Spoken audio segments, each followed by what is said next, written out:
Hi, this is Mel Bergowitz for the Mel Bergowitz Presents show. For this show, I'm interviewing Dr. Frank Brady, professor at St. John's University, and a Bobby Fischer expert. He's just come out with a book called Endgame, biography of Bobby Fischer, and dating back from his youth till his death. And it's coming out in February 1st, and it has already extraordinary reviews, and we hope that people will buy it and enjoy it.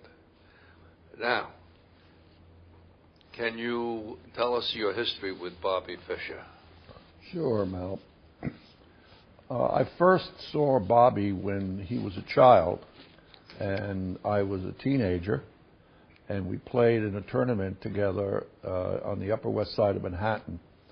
It was the Greater New York Open tournament, and I wasn't paying too much attention to him.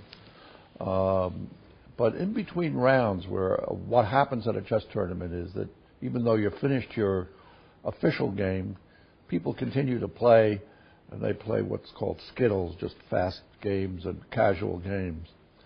And I was watching this young boy playing, and he didn't look like a kid from Brooklyn. He looked more like a kid from Kansas somehow. You expect a piece of straw in his mouth or something, He had corduroy trousers and sneakers on and a polo shirt, and he was playing with such intensity, just this casual game, as if it was, the World Championship. And some old man was interfering, a kibitzer they're called. He was saying, well, why don't you move your pawn there? Why don't you move your bishop here? He was interfering with the game as he was looking at it. And finally, Bobby spun around and said to him, please, he said, be quiet. This is a chess game. He was amazing that, here this 10 or 11-year-old kid could talk to a 70-year-old in that tone of voice. But he took the game seriously from the very first time that he ever played.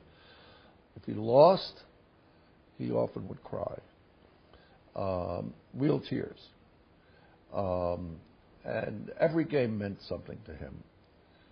So he was